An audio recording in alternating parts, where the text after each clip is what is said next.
अस्सलाम वालेकुम। अमिता खातून Mishra news channel Korea में आप सभी का स्वागत है।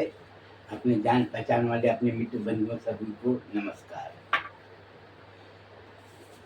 अब तक हमारा करीब 70 वीडियो से ज़्यादा आप देख चुके होंगे और बहुत से लोगों ने मेरे को फिर सुझाव दिए हैं कि आप वीडियो बनाते हैं, रिकॉर्डिंग करते हैं, बहुत अच्छी बात है। लेकिन आप कुछ शब्दों को सही इस्तेमाल करेंगे, जैसे कुछ बोलने में गलत, जैसे व्याकरण में थोड़ा-सा गलती हो जाता है, तो ये बात मैं मानता हूँ, लेकिन बोले कि आपका बोलना बिल्कुल सही है और धीरे-धीरे आदमी उसमें सुधार करता है और आपने जो बयान डाले हैं, वो बहुत कीमती है।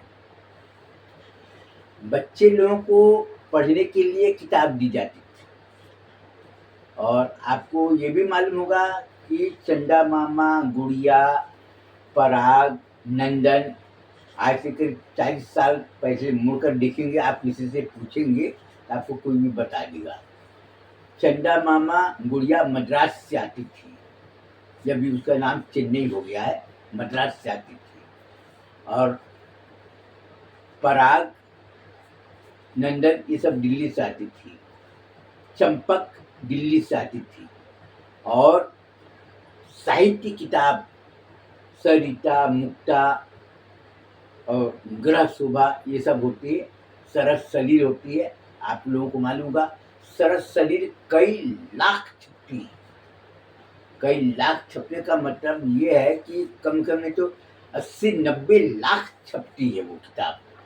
और सरिता और मुक्ता भी कई छपती है और छपते हुए आ रही है, लोग उसको पसंद। आज भी लोग सरिता मुक्ता पढ़ते हैं और सत्य कथा, मनोहर कहानियां लोग पढ़ते हैं और भी किताबें आती।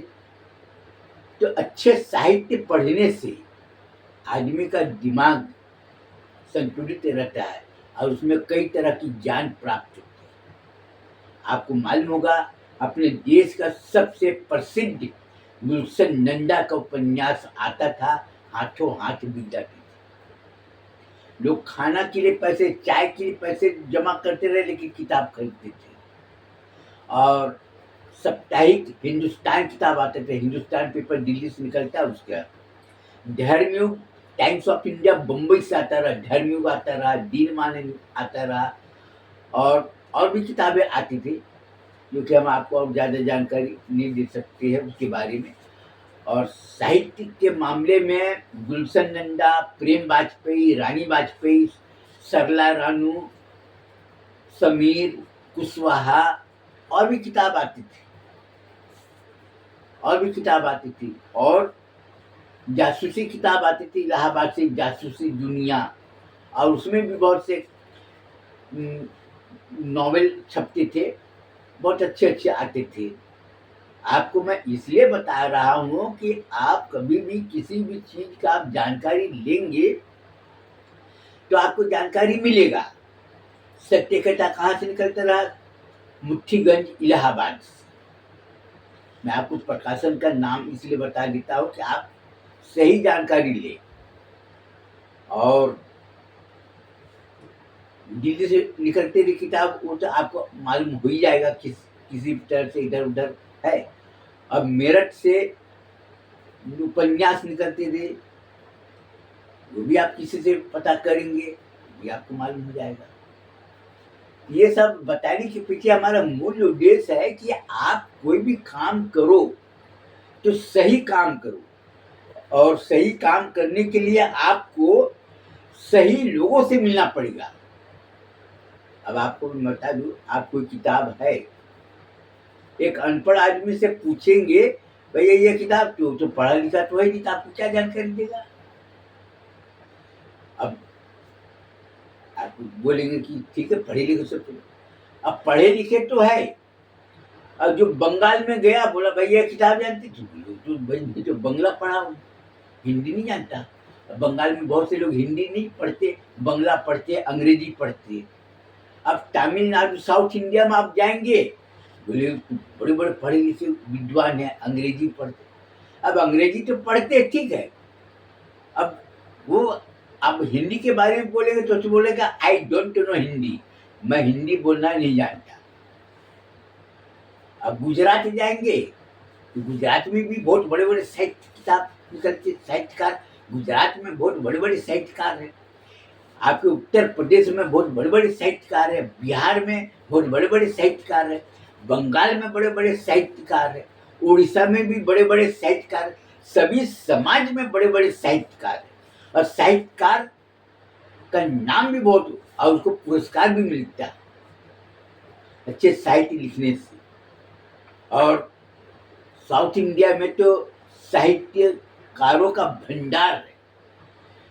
फिल्म जितने भी निकलते थे तो फिल्म सबसे ज्यादा इस सिनेमा हॉल का है साउथ इंडिया में, उससे ज्यादा और आपको कहीं नहीं मिलेगा। क्योंकि फिल्म मनोरंजन का बनाया जाता है, लेकिन आदमी की सोच क्या है, फिल्म बनाने के लिए पीछे उसका मूल उद्देश्य क्या, पैसा कमाना नहीं। अगर पैसा कमाना अगर उसका मूल उद्देश्य होता तो टैक्स फ्री काहे को करता। अब पूरा पैसा लगा देता है, बहुत से फिल्म बनी लेकिन बॉक्स ऑफिस में फेल हो गया, लेकिन फेल हो गया तो ठीक है, उसकी लागत निकलना मुश्किल, लेकिन वो फिल्म फिर बाद में अच्छी दर में। क्योंकि आज अपने देश में क्या है, कोई अपराध कथा पढ़ने के लिए इंटरेस्ट लेता है कि अपराध कथा में क्या क्या होता है, कैसे कैसे अपराध किए हैं लोगों ने। कोई साहित्य पढ़ने का इंटरेस्ट लेती है, और कोई और भी किताब पढ़ने का लेते हैं। कोई फिल्मी दुनिया पढ़ने का, फिल्मी दुनिया दिल्ली से निकलता रहा, आप किसी से पूछो रंगभूमि मेनका और फिल्मी दुनिया, और एक आता रहा मायापुरी, और भी किताब है फिल्मी आते थे, उसमें पढ़ते थे लोग। फिल्मी दुनिया में कौन फिल्म है, क्या फिल्म में आ रहा है, कौन हीरो है, कौन हीरोइन है, उसकी पूरी जानकारी रहती रहे। मैं तो पेपर बेचने का धंधा करता रहा, इसलिए मैं पेपर के बारे में जानकारी दे सकता हूँ। मैं पत्रकारिता करता रहा, मैं साहित्य के बारे में आपको जानकारी दे सकता हूँ। और हमने पेपर बेचते रहे अपने चिरमिर इलाके में। हमारे पेपर हिंदी, अंग्रेजी, बंगला ये पेपर आता है। बंगला में युगांतर, आनंद बाजार पत्रिका हम बेचते थे। आप किसी से भी पूछेंगे तो कोई भी आपको बता देगा। अमृत बाजार पत्रिका, स्टेट्समैन ये बेचते थे। तो हमने अपने इलाके में, हमको पेपर बेचना है, तो पेपर बेचना है तो हमको पेपर के बारे में लोगों को जानकारी देना। अब हमारा चिरमिर क्षेत्र पूरा कोयला खदान क्षेत्र में आता है, तब कोयला खदान नौकरी, हमने लोगों को पेपर बेचना है तो हमने लोगों को ये बोले कि आप अपने बच्चे को अच्छी शिक्षा दो, और अच्छी शिक्षा के साथ साथ में उसको न्यूज़पेपर पढ़ने बोलो। तो हिंदी और अंग्रेजी पेपर लोग लेते रहे और लोगों को बोलते रहे कि अपने बेटे को पढ़ाने के लिए पैसे खर्च करो, न्यूज़पेपर पढ़ो, जिससे इधर उधर के समाचार है, जिससे कि आपको बेटे को, बेटियों को जानकारी प्राप्त हो। बहुत से लोग धीरे धीरे पेपर खरीदना चालू कर दिए। उसके बाद हमने डिक्शनरी बेचना चालू कर दिए, हिंदी टू इंग्लिश और इंग्लिश टू हिंदी। डिक्शनरी कितने की आती है, 50 रुपए की, 80 रुपए की, 100 रुपये, बहुत अच्छी। मैं बोला ये डिक्शनरी, और एक तरफ सोने का जेवर रख दो, और एक तरफ डिक्शनरी रख दो, और पढ़े लिखे लोगों से पूछो कि सबसे ज्यादा कीमती कौन है, तो आपको कोई भी बताएगा। क्योंकि डिक्शनरी, आपको अंग्रेजी में बहुत से ऐसे वर्ड आते आप नहीं जानते, डिक्शनरी खोलो कि इसका मीनिंग क्या है, लोग लिखते रहे।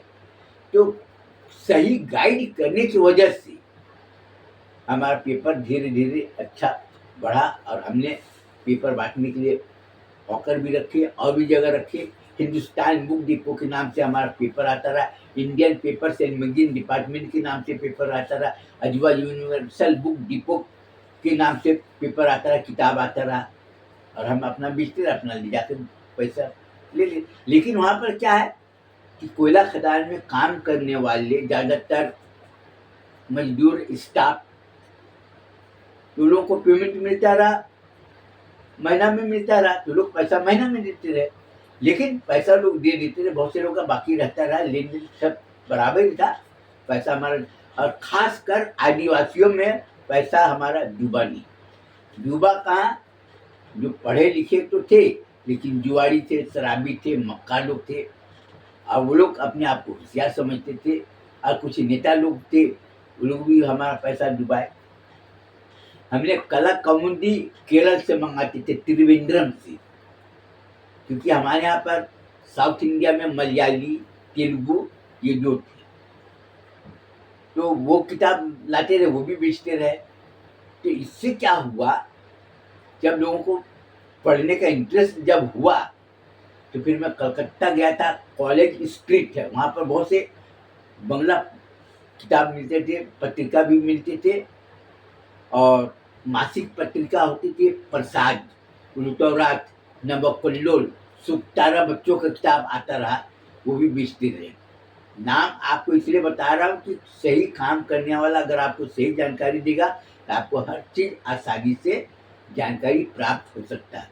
रुपया कमाना बड़ी बात नहीं, रुपया कोई भी कमा सकता है, लेकिन जहाँ पर विश्वास हो, जहाँ पर धैर्य हो, और जहाँ पर जो बोलते हैं ना नॉलेज, जानकारी, बुक ऑफ नॉलेज, हम किताब लाते रहे। देव साहित्य कुटीर प्राइवेट लिमिटेड कंपनी का नाम बता रहा हूँ, वहाँ से बहुत सा किताब लाते रहे। और हमारे किताब को लाने में सहयोग करने वाले थे डॉक्टर धीरन चंद्र दे, कोरिया कादरी में थे, कलर थे, और होम्योपैथी के दवाई वगैरह देते थे, वो भी थे। तो हमारे साथ में अच्छे अच्छे लोग थे, हमने अच्छे लोगों के साथ में रहते थे, अच्छे बात करते थे। आज आप ये देखो, मुस्लिम समाज से तो हमारा संबंध था नहीं। अब मुस्लिम समाज का जो कल्चर, जो संस्कार है, उसके बारे में अपने को ज़्यादा जानकारी नहीं। अब मौलाना लोग मेरे को बोलते रहे मुसलमान और गैर महरम है, ये है, तो उसके दिमाग सुन के मैं भाग जाता रहा, मैं नहीं सुनता रहा। अब कई लोग बोलते रहे मुस्लिम औरत को पर्दा करना चाहिए, ये करना चाहिए, वो ऐसे से बात बोलते रहे कि मैं बोल रहा ज़्यादा बकबक मत करो, मैं जा रहा हूँ। और हम उसमें, अब वो बोल रहा हम अल्लाह रसूल, मैं बोल तुम्हारा अल्लाह का बात नहीं सुनने वाला, तुम्हारा रसूल की बात नहीं सुनने वाला, मैं जा रहा हूँ। क्योंकि हमारा सिद्धांत सब अलग था ना, क्योंकि हम लोग के दिल में मैल नहीं ना था। और वैसे भी मैं लोगों को सत्य कथा, सत्यनारायण की कथा लोगों को सुनाता था, बकबक करता रहा, प्रवचन करता रहा। हमको किताब बेचना है, पेपर बेचना, ये बेचना, और जहाँ पर भी जाता रहा तो अच्छा प्रवचन करने की वजह से लोगों को ऐसा प्रभावित करता रहा कि लोग हमारी बात के ऊपर में आते रहे और लोग सोचते रहे। मैं लोगों को यही बोलता रहा कि आप किसी भी आदमी की बात को सुनो, और सुनने के बाद आपको खुद विचार करना है कि हम सही काम कर रहे हैं कि नहीं कर रहे। और हम सही काम कर रहे हैं तो पास वाले से मत पूछो, दूर वाले से जाकर पूछो। अपना नाम मत बताओ, दूसरे का नाम देकर बोलो कि हम कुछ जानकारी लेना चाहते हैं। आप पढ़े लिखे समझदार है और आप जानकारी देंगे, जिससे क्या होगा, लोग कल्याण होगा और लोगों में समझदारी आएगी और लोग गलत काम करने से पीछे हटेंगे, गलत काम करना छोड़ देंगे। तो लोगों में क्या होते थे कि आत्मविश्वास, किसी से अगर हमने सलाह मांगे तो आदमी क्या बोलता रहा, आप समझदार है और आप पढ़े लिखे लोग हैं और आप अच्छे खानदान से आपका संबंध है, इसलिए मैं आपसे थोड़ा जानकारी ले रहा हूँ। तो आदमी खुशी खुशी बता देता, ये काम ऐसे हुआ, ये काम ऐसे हुआ, ये काम ऐसे हुआ। लेकिन वही बात आप अपने जो क्षेत्र में रहने वाली है वहाँ से पूछेंगे, वो नहीं बताता। क्यों नहीं बताता ना? अरे उससे हमारा फलाना का अच्छा ताल्लुकात है, उसके बारे में अगर मैं गलत जानकारी दूंगा, कल उसको मालूम हो जाएगा, हमारे बीच में दरार आ जाएगा, दोस्ती टूट जाएगी। लोग दोस्ती टूट जाएगा इसलिए सच बोलने को तैयार नहीं होते थे, दोस्ती टूट जाएगा इसलिए सही जानकारी देने को तैयार नहीं होते थे।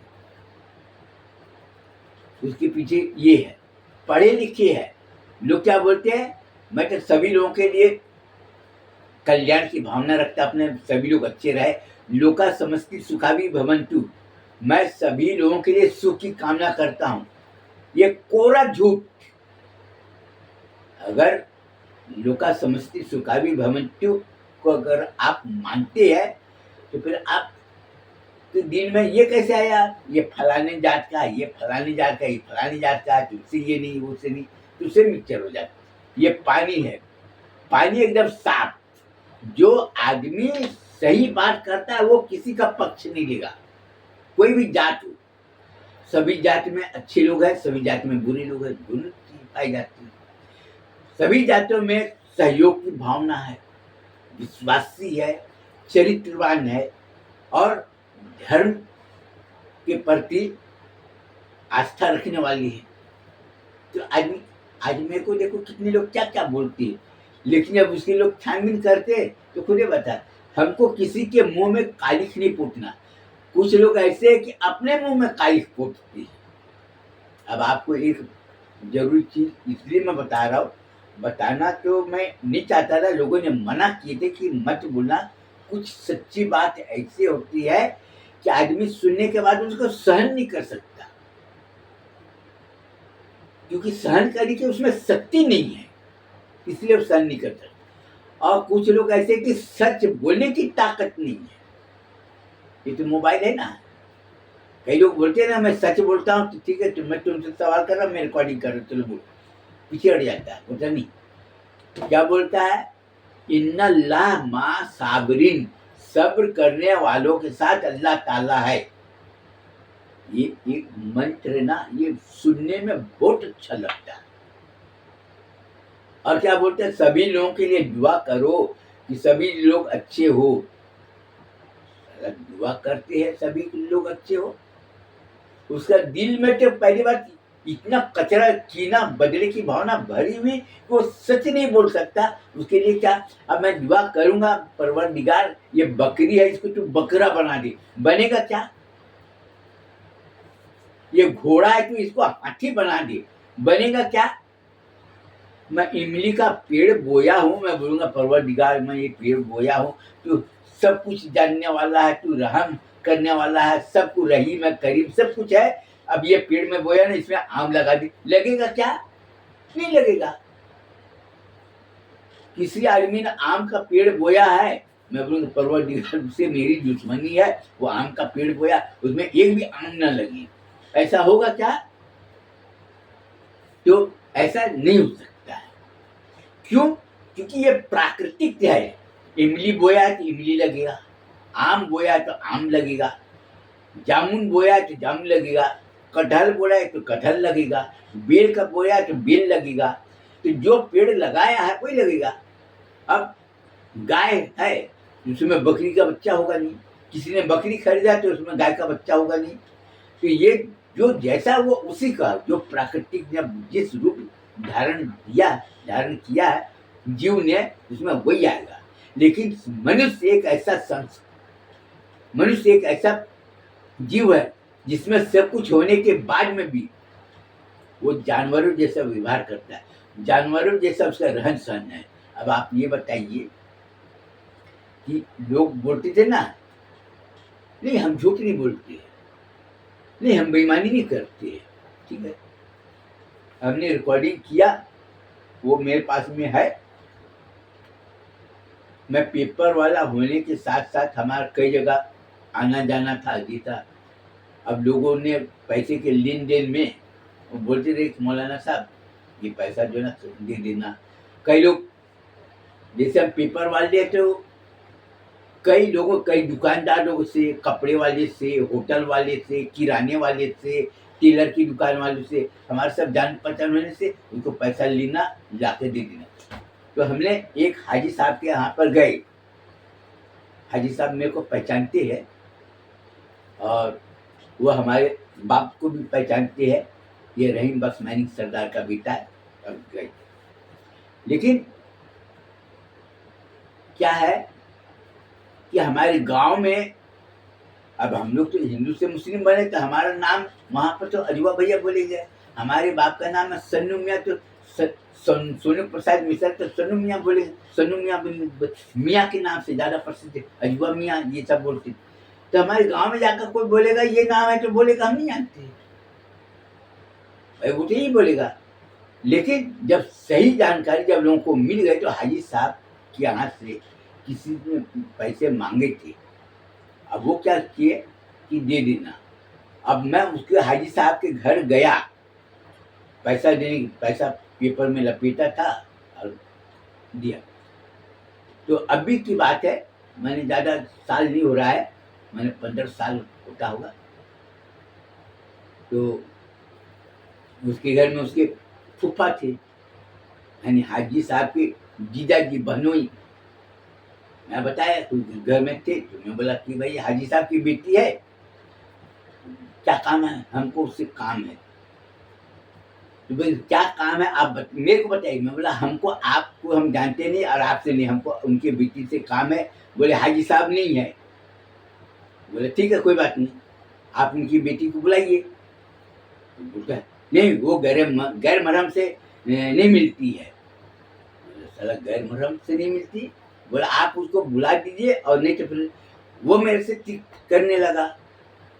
बोला आपको शरीयत नहीं मालूम। मैं बोला देखो मैं जो बोल रहा हूँ उसी का जवाब दो, शरीयत में है हदीस में ये सब बात नहीं। मैं यहाँ पर बोला उसकी बेटी, फिर मैं बोला चूतिया की औलाद से चला बात करना बेकार है इससे और जान। बोला तुम बिल्कुल चुप रहो। फिर मैं मोबाइल निकाला, हाजी साहब को बोला हाजी साहब आप अपनी बेटी को मेरे सामने में खड़ा होने बोलिए।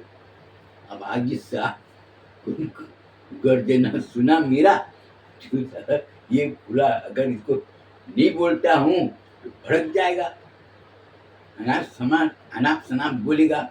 अब हाजी साहब मेरे को बोला कि मौलाना साहब आप थोड़ा ये मैं फ़ोन कर दे। फिर वो अपनी बेटी को फ़ोन किया कि पैसा, अब पैसा भी है, अगर वो नहीं बुलाता अपनी बेटी को तो पैसा लेके मैं वापस चले जाऊंगा, अब पैसा भी ज़्यादा, अब वो क्या करे। तो बोली बेटी को फ़ोन किया, बेटी वो पैसा देने आए, बताना नहीं किसी को, और वो मौलाना से तुम उलझना नहीं, उससे सादगी से बात करना, अपनी बेटी को बता दिया। अब बेटी भी जानती रही इससे बोलना, ये अनसन कुछ भी बोलेगा इसका। अब मेरे पास में आई, मेरे को बोली अस्सलाम वालेकुम, जय श्री राम। सब दिखती वहाँ पर, और 2-3 आदमी थे, उसके फूफा के दोस्त वगैरह भी थे। मैं बोला जय श्री राम। मैं बोला हाँ। बोला आप अपने मुंह से कपड़ा हटाइए। सब लोग देखने लगे, ये क्या बात है। मैं बोला तुमसे बात मैं नहीं कर रहा हूँ, चूती की औलाद नहीं तू, तुम अपना चुपचाप रहो कि मैं ज्यादा। तो वो लड़की जो ना इशारा कर दी, ऐसे कर दी, कपड़ा हटाई मुंह से। फिर कपड़ा हटाई, मैं उसको दे दिया। मैं उसको बोला आपको जय बजरंग बली के ऊपर में आपको कोई संदेह है क्या। तो वो डर से बोली कि नहीं। बोला मैं जाऊं क्या। तो बोली हाँ ठीक है आप जाइए, हमको आपके ऊपर में कुछ शक नहीं, ठीक है धन्यवाद। जैसे समय जय श्री राम बोल दिया और चल दिया अपना। अब वो आया, हाजी साहब बोला आपके घर में कौन इज्जत आदमी है, आप में ये सब नहीं है। गैर महरम के सामने में अपनी बेटी को बोला कि तुम बिल्कुल चुप रहो, तुमको बोलने की जरूरत नहीं। हाजी साहब बोले वो कौन है जानते हो। भड़क गया तो तुम्हारे सब इसी तीसी कर डाली। एक तो वो पत्रकार, पेपर लिखने वाला, ये वो, और ऊपर से उससे तुमने झूठ अगर बोले तो और ज्यादा भड़क जाएगा। उसके बाद में बेटी बताई, वो आया था, मैं उसको अस्सलाम वालेकुम बोलते, बोलता जय श्री राम। बोली कुछ मत बोलना उससे, कुछ भी मत बोलना, वो इतना अच्छा आदमी है कि अगर तुम उसे अच्छा करोगे तो हमेशा तुम्हारे लिए, तुम्हारा भविष्य के लिए वो कुछ भी सहयोग करने के लिए तैयार हो जाएगा। और तुम अगर उससे उलझोगे तो तुम्हारी जिंदगी बर्बाद कर देगा वो। तब उसकी बेटी भी और उसकी बेगम भी समझदार थी, बोली ठीक है। तो उसकी बेगम मेरे को मिलती है, मौलाना साहब अस्सलाम वालेकुम। वालेकुम सलाम, कैसे सब ठीक है। हाँ सब ठीक है, आप कैसे, आप भी ठीक है। हाँ ठीक है, आपकी तबीयत ठीक है। हाँ ठीक है, हर साल पूछते हैं अपना। तो हम लोग का स्वभाव है एक दूसरे के बारे में सलाम करना ही करना। अब वो लेकिन अपने बहनोई को बोला कि हमारे घर में अगर वो आए कि उससे भूल कर बातचीत नहीं, अपने घर में सबको बोल दिए कि वो अगर आए तो उससे बातचीत करना नहीं। क्यों? क्योंकि हमसे वो क्यों डरता है? क्योंकि विश्वासी आदमी है। उसकी बेटी खुद बोल रही है, हमने उसकी बेटी से अकेले में मिले, मैं मिला उससे तो मैं उसकी बेटी को बोला, ये बताओ तुम नमाज पढ़ती? बोला हाँ। कुरान से पढ़ती? बोला हाँ। उसकी बेटी भी थी, उसकी माँ भी आ गई उसके बाद। मैं बोला हमको ये बताओ, हमारे नबी है ना हजरत मोहम्मद मुस्तफ़ा सल्लल्लाहु अलैहि वसल्लम, उन्होंने कितनी छोरी पटाई? तौबा तौबा तौबा, कैसी बात करते नहीं। उन्होंने कितने लोगों के साथ में छेड़छाड़ किए? नाउज बिल्ला, कैसी बात कर। बोला जब उन्होंने नहीं किए, मैं अपने नबी से बहुत प्यार करता हूँ, बहुत मोहब्बत करता हूँ, तो मेरे को जब उन्होंने नहीं किए तो मेरे को करना चाहिए क्या?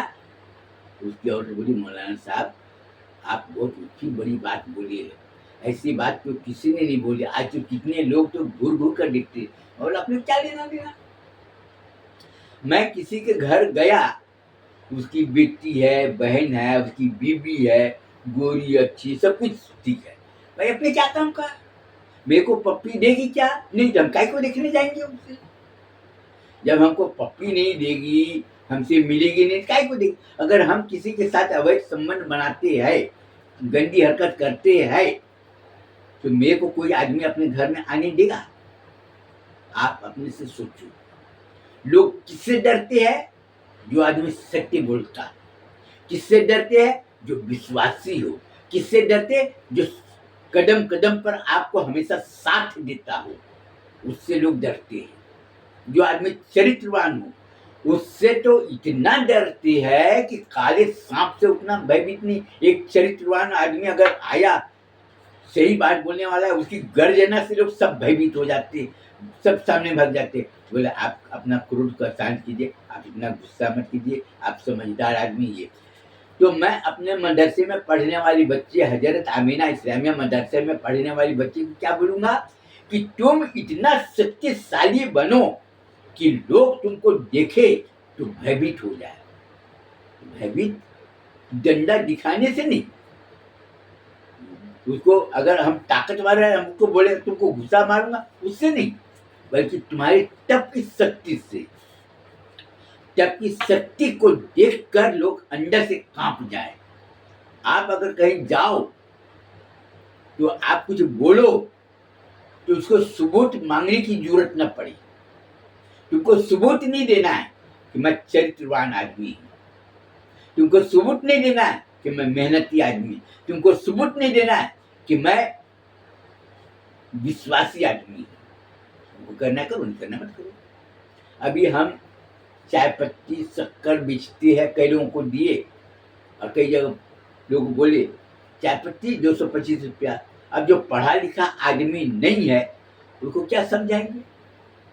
कोई आदमी अगर सुने, अब जैसे ये बोतल है, ये बोतल कितने का मिलता है? 10 रुपया का, 20 रुपया का, इससे भी बड़ा बोतल मिलता है 30 रुपया का। तो क्यों लोग बोतल लेते हैं? पानी साफ है, ठंडा है, इसीलिए लोग लेते हैं। हमारा चाय पत्ती, मैं ये बोलता हूँ कि स्वादिष्ट है और बहुत ऊंचे क्वालिटी की, उच्च गुणवत्ता में आगे है, उसको बोलते ना ऐसा। आप जाकर देख लो, हमारा शक्कर 60 रुपया किलो, दुकान वाला बोलता है 60 रुपया, ये हमारे यहाँ तो 42 रुपया किलो मिलता है, कोई बोलता है 40 रुपया किलो, कोई बोलता है 38 रुपया किलो। हाँ ठीक है, कोई बात नहीं, हमारा 60 रुपया किलो है। आप देखो, अगर समझ में आए तो लो, समझ में नहीं आए मत लो। तो जो आदमी पढ़ा लिखा आदमी हो तो वो क्वालिटी देखता है कि इसका रेट इतना क्यों है और इसमें खूबी क्या है। चाय पत्ती 225, चाय पत्ती 150 रुपया किलो से लेके 12,000 रुपये किलो तक की चाय पत्ती आती है। जो नहीं जानते वो जाकर पूछता है। अब यहाँ पर अपने गांव में या अपने और जगह कोई 40 रुपया पाव, 50 रुपया पाव, 60 रुपया पाव, 70 रुपया, बहुत ज़्यादा तो 80 रुपया पाव, और ज़्यादा हो तो 90 रुपया पाव का लोग लेती है अमीर में। लेकिन हमारा है 225 रुपया पाव। बोले बहुत कोई बात नहीं, जो आदमी लेगा उसको समझ में आएगा तो दोबारा हमेशा लेगा, नहीं आएगा तो दोबारा नहीं लेगा। तो कोई भी चीज़ हो, आप अपने बच्चों को अच्छी चीज़ खिलाओ। आप अपने बच्चों को अच्छी चीज़ खिलाओ और अच्छे कपड़े पहन। साल में 2 जोड़ा 3 जोड़ा बनाने के बजाय 1 ही जोड़ा बनाओ, लेकिन अच्छे कपड़े बनाओ। आप अपने बच्चे को अच्छी दाल, चावल, सब्जी अच्छी क्वालिटी की खिलाओ। आपका आपका सबसे ज़्यादा कीमती आपका धन क्या है? स्वास्थ्य। आदमी का स्वास्थ्य अगर अच्छा है, उससे बढ़कर कोई संपत्ति नहीं। आपके बेटी है, बेटियां है, उसमें अच्छे संस्कार डालो, उसको अच्छे शिक्षित करो। शिक्षित रहेंगे, उसमें अच्छे संस्कार रहेंगे। जब अच्छे संस्कार रहेंगे, उसके दिल और दिमाग में अच्छे सिद्धांत अपने आप प्राप्त होगी। अच्छे लोगों के साथ में रहेंगे तो लोग सीखेंगे, जीवन का अनुभव मिलेगा। इससे क्या होगा? आपका उज्जवल भविष्य बनेगा और आप सदा सुखी रहेंगे। सुखी रहने के लिए आप ज्ञान की किताब पढ़ ली, लेकिन आप अगर उसके ऊपर में अगर उसका आचरण अगर नहीं किए, उसके प्रति उसको अमल नहीं किए, तो फिर पढ़ने से फायदा नहीं। अब कुरान शरीफ में लिखा है झूठ नहीं बोलना चाहिए, बेईमानी नहीं करना चाहिए, किसी के साथ में क्या बोलते हैं उसको, किसी का माल को हड़प कर लेते हैं ना, उसको क्या बोलते हैं, वो भूल गया मैं उसको। किसी का साथ को माल को हड़प नहीं करना चाहिए और किसी के साथ में झूठ बेईमानी नहीं करना चाहिए। ईमान हमारा मजबूत होना चाहिए। लेकिन ये तो मस्जिद में जुम्मा का दिन में हर जुम्मा को मौलाना साहब कितने अच्छे अच्छे बयान करते, लेकिन नतीजा क्या निकला? आज हम यहाँ पर इतने साल से मस्जिद में नमाज पढ़ रहे, कई मस्जिद में नमाज पढ़ते, लेकिन क्या नतीजा? आज तो कदम कदम पर लड़ाई झगड़ा, गाली गलौज, झूठ बेईमानी कर रहे, पैसा मांग रहे, ले रहे, लेकिन बोलते कि मैं कर लूंगा, वो दे रहा है 1 महीने के बाद में। अब आप इसे खुद, जो आप मुसलमान हो और आपको अपने इस्लाम की इज्जत को बचाना है, आपको अपने इस्लाम की इज्जत को अगर बचाना है, तो इस्लाम का इज्जत के खिलाफ में बदनाम करने की जो साजिश रखता है, उससे दूर रहो। कुछ करना नहीं भाई, लेना देना नहीं, खाना पीना नहीं, ये सब आप अपने आप करो। अब कुछ इसके साथ ही मैं अपना बयान को ख़त्म करना चाहूँगा। अब मैं ये बोलूँगा कि आप सही काम करोगे तो सुखी जीवन का अनुभव आपको होगा। जैसे ऊपर में पंखा चल रहा है, हवा दिखाई नहीं दे रही, लेकिन पंखा चल रहा है, तो क्या है? पंखा चल रहा है, हवा मिल रही है, हमको अच्छा अनुभव, हम अपना आनंद उठा रहे हैं, हमको इसका आभास हो रहा है। हमको ठंडी से पंखा क्यों चलाते हैं? अरे बहुत गर्मी लग रहा है, पंखा चालू कर दो। तो जो पंखे के नीचे में रहेगा उसी को पता चलेगा पंखा चल रहा है कि नहीं चल रहा है। दूर वाले को पता नहीं चलेगा, कि दूर वाले को क्या मालूम पंखा चल रहा है, कूलर है, एसी है, चल रहा है। तो जो सामने में रहेगा और जिसका सहायता लेगा, जिस चीज से, पंखा से, कूलर से, एसी से, तो उसी को मिलेगा, दूसरे आदमी को थोड़ी मिलेगा। तो उसको अपना भविष्य बनाना है और अपना सुखी जीवन रहना है, तो तुमको अपना खुद रास्ता तय करना। हमारा काम है जानकारी देना, हमने आपको जानकारी दी। ये कैलकुलेटर, आपको मैं कैलकुलेटर इसलिए दिखा रहा हूँ कि कोई भी आदमी कुछ भी चीज़ लिए, आप इतना जितना जोड़ेंगे उतना ये स्क्रीन में आपको दिखाई देगा। कोई आदमी बोलेगा कंप्यूटर ये कैलकुलेटर के ऊपर मैं विश्वास नहीं कर दूंगा, तो आप ये सोचिए कि वो बोलेगा मैं कैलकुलेटर के ऊपर विश्वास नहीं, ये कभी झूठ बोलेगा क्या? आप अपने से सोचिए। वो बोलेगा मैं विश्वास नहीं करता, ये उसकी सोच है, लेकिन तुमको किसके ऊपर में भरोसा करना है ना। अगर आप भरोसा बोलेंगे हम नहीं कर, तो फिर इसका मतलब आपने ये 500,000 रुपये का लाए, बेकार है। तो आप सब कुछ समझदार होने के बाद में भी अगर आप बेवकूफ़ी जैसे अगर काम करेंगे, तो लोगों की नज़र में आप उपहास का केंद्र बन जाएंगे। लोग आपकी नज़र में, आपको लोग तिरस्कार की नज़र से देखेंगे। बस इतने मैं बोलना चाहूँगा, आगे आपकी मर्जी। और आपको अगर हमारा वीडियो अच्छा लगता हो तो आप उसको सब्सक्राइब करें, शेयर करें और लाइक करें। उसके बाद सबको नमस्कार, अस्सलाम वालेकुम, खुदा हाफिज़।